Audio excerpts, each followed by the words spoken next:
Hi, I'm Dean Meyer. Are you under pressure to do more with less? Let's talk about why that's not possible, what the consequences of attempting to do that are, and what you can do to cure it once and for all. Is do more with less possible? What, do you have people sitting around wasting time and money? Have you failed to pursue cost savings with your vendors for all these years? Have you failed to improve your processes all these years? Of course not. You've been working hard to save money, and things cost what they cost. Sure, you're going to get better value year after year. You'll continually improve. You'll continually save money. But at this point in time, things cost what they cost, right? So you're not going to do more with less. You're going to do less with less.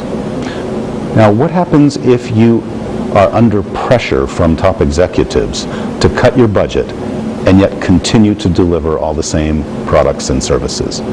What happens if they ask you to, or demand that you do more with less, and you say, oh, okay. Well, what are you going to do? You're going to stop some infrastructure investments that you know you need to sustain the business? You're going to stop training your people? You're going to stop investing in process improvements? You're going to be eating your seed corn? You know that's not a long-term strategy. That's not leadership. What you're doing is making your whole organization less and less productive until the whole thing is outsourced, until the whole thing falls apart. That's not leadership. Or are you going to make promises and then fail to deliver? Cut corners on quality, take risks, or just fail altogether to deliver on promise? Now, whose reputation suffers then? Not theirs, yours. It makes no sense to simply say yes to an impossible demand. We've got to tell executives the truth. The answer to this problem is things have a cost, a true cost, to your shareholders, taxpayers, or donors. And they're going to get cheaper over time, but now they cost what they cost. If we need to save money, the business has to decide what it's going to not buy from you. Now, when I say buy, I don't mean chargebacks. I don't mean that money changes hands. But basically, for a given level of budget, you can only deliver so much. What we've got to do is work with the business to decide what products and services you will and won't do for a given level of funding. What we're talking about here is a paradigm shift, a change in the way we look at our jobs. Think of the old paradigm. It goes like this. We give you this budget, and it's not all you'd ask for, but it's still a lot of money. It's yours to manage as you see fit. We're not quite sure what it pays for. Sure, you know you can't travel, but we don't know what to really expect of you. But do the best you can with it. Now, in trade for that, we clients out there in the business get to demand anything we can dream of all year long.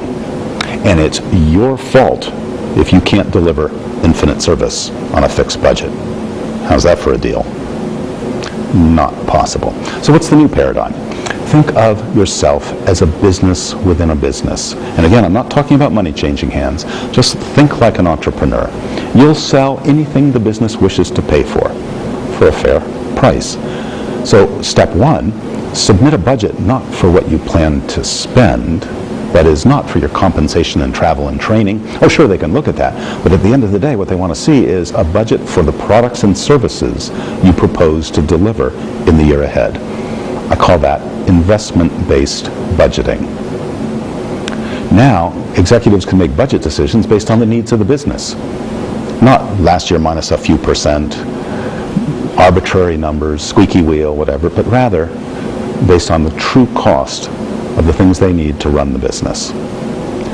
The second paradigm shift occurs after you get the budget. Once you get the budget, it's not yours to do with as you see fit. Rather, think of it as a prepaid account. Money put on deposit with you in order to buy your products and services all year long.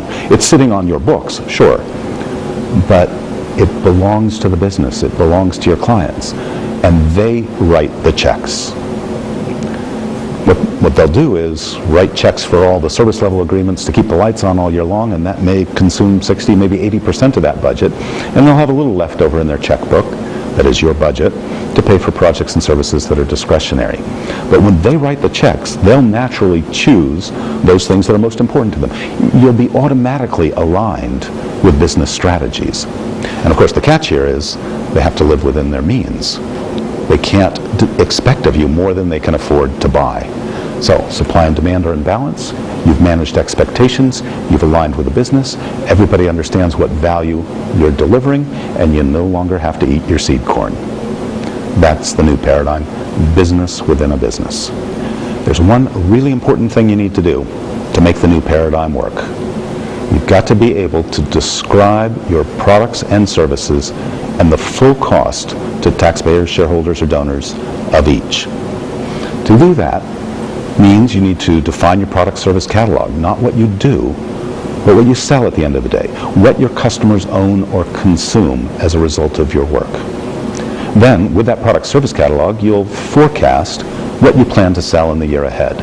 That's the basis for a budget, a sales forecast, if you will. And okay, we won't use the word sales internally, but you know what I mean. Based on that sales forecast, you can then understand how you're going to go about fulfilling it. What staff do you need? Both employees and contractors. What vendors do you need and other costs? And you flow those costs into your plan, and what you have now is a business plan for the year ahead. A cost engine can then associate the indirect costs with your products and services, and what comes out the end is two things. One is a budget for your products and services, both a baseline and an optimistic, speculative budget with those projects that you hope they'll fund. And also coming out of that same business planning process are your rates that become the basis for any sane governance process. The key to making all this work, know your products and services and the full costs of each.